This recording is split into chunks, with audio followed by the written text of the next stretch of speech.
24 दिसंबर 1890 ईस्वी में खान अब्दुल गफ्फार खान साहब की पैदाइश हुई थी पाकिस्तान प्रांत में।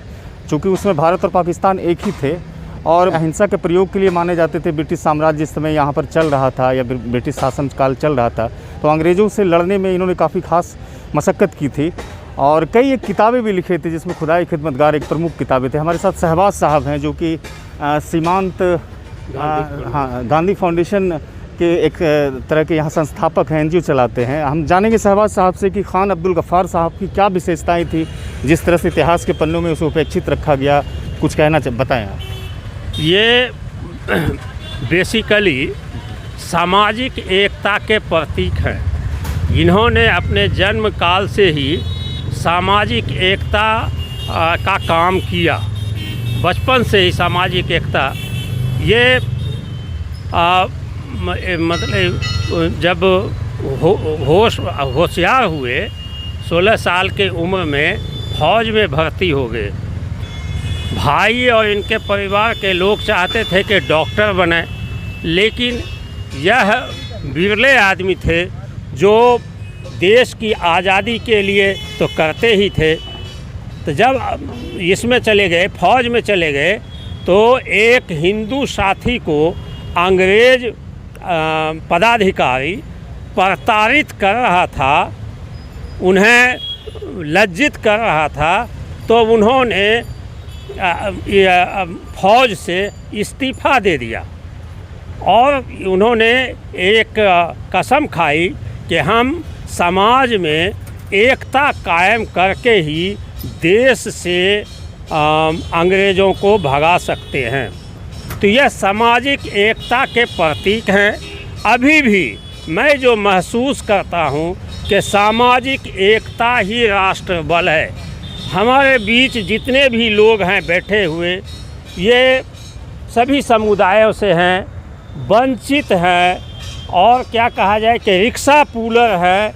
इन्हें ये जानकारी नहीं है कि देश की आज़ादी में आज़ादी हमको कैसे मिली।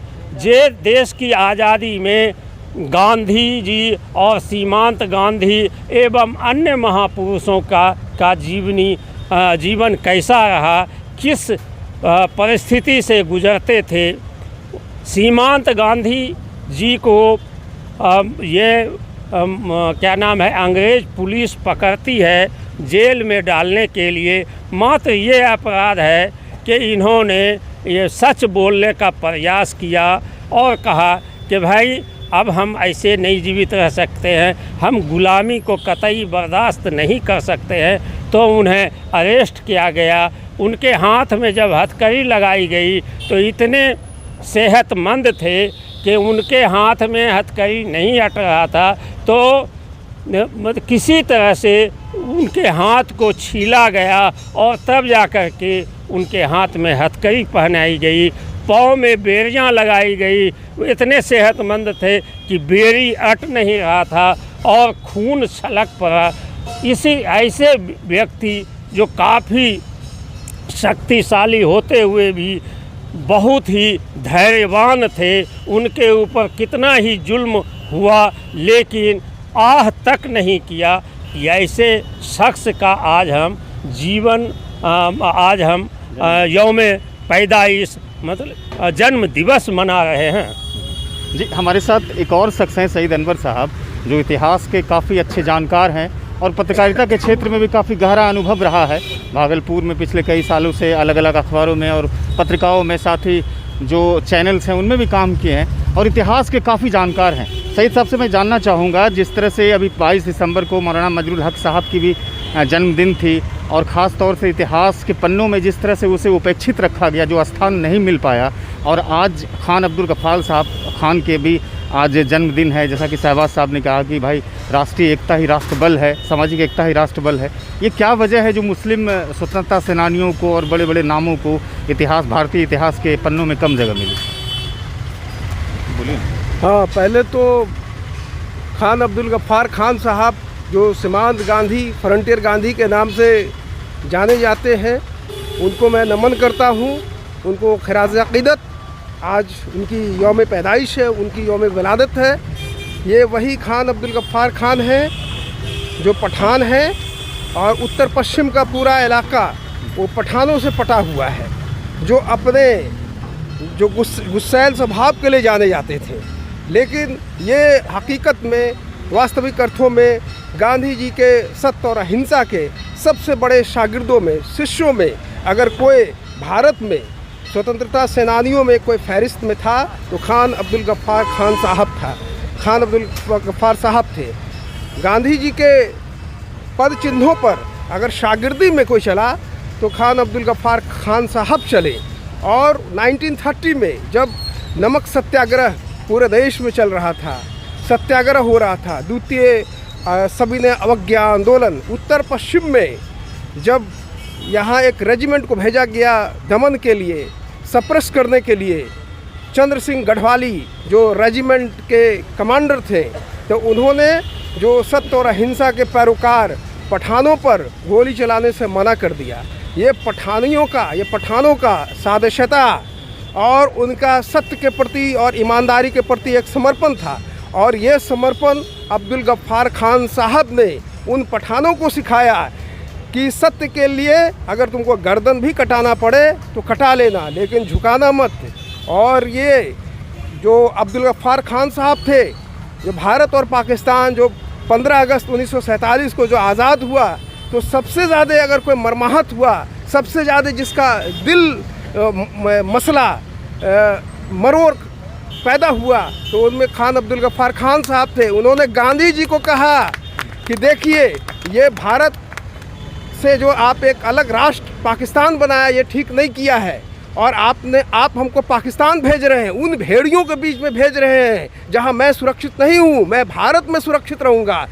खुदा का वास्ता कि आप मुझे भारत में रख लो। लेकिन गांधी जी उनके रहनुमा थे, उनके उस्ताद थे, तो उस्ताद की बात को तो वो जीवंत पर्यंत माना उन्होंने, और वो पाकिस्तान चले गए। लेकिन उनका दिल हमेशा सदैव भारत में रहा। वो बिल्कुल एक तोते, जो पिंजड़े में बंद तोते की मानिंद था, जिसका दिल कहीं और फड़फड़ा रहा था, जिस्म कहीं और था। जी सईद साहब, आज चूँकि उसकी जन्मदिन है और जैसा कहा जाता है कि सामाजिक एकता से ही राष्ट्रीय बल होता है, उसका जो मूल सूत्र था, लेकिन आज जब भारत में देखते हैं कि सामाजिक एकता और राष्ट्रीय बल में कितना अंतर देखते हैं, जो गफ्फार अब्दुल खान साहब की जो सोच थी और आज का जो मौजूदा भारत है, कितना अंतर पाते हैं? जी बिल्कुल, जैसा कि हमारे शहबाज साहब ने कहा कि सामाजिक समरसता, सौहार्द के प्रतीक अजीमुशान अब्दुल गफ्फार खान साहब थे। लेकिन जो दौर उस वक्त था, जो हिंदू मुस्लिम में कौमी एकजहती था, एक दूसरे के लिए लोग जाने दे दिया करते थे, और यही वजह था कि अंग्रेज इस चीज़ को जानते थे कि डिवाइड एंड रूल दोनों एक दूसरे के संपूरक है, तो इनको तरह तरह से प्रताड़ित करके इनको तोड़ो, लेकिन उसमें कामयाब नहीं हो सके। यहाँ तक कि ये एक ही बेड़ियों में हिंदू मुसलमान को बांध दिया जाता था, जब उस समय कास्ट और क्रीड ज़्यादा था, लेकिन एक दूसरे के प्रति जो हुब्बुल वतनी था, जो एक दूसरे के लिए खून खौलता था, एक प्रेम भाव था, वो उस समय जो था वो अब नहीं है। अब क्या है कि अब के जो हुक्मरान हैं वो डिवाइड एंड रूल की पॉलिसी पर चल रहे हैं, और उनका आधार वो जो मौजू है अभी जो दिख रहा है कि हिंदू मुस्लिम में दंगा कराओ। लेकिन हमारे खान अब्दुल गफ्फार खान साहब का एक मिजाज था कि मरते दम तक जो कौमी यकजहती है, जो सांप्रदायिकता है, उसको मिटा देना है, लेकिन गंगा जमनी तहजीब को बने रहने देना है।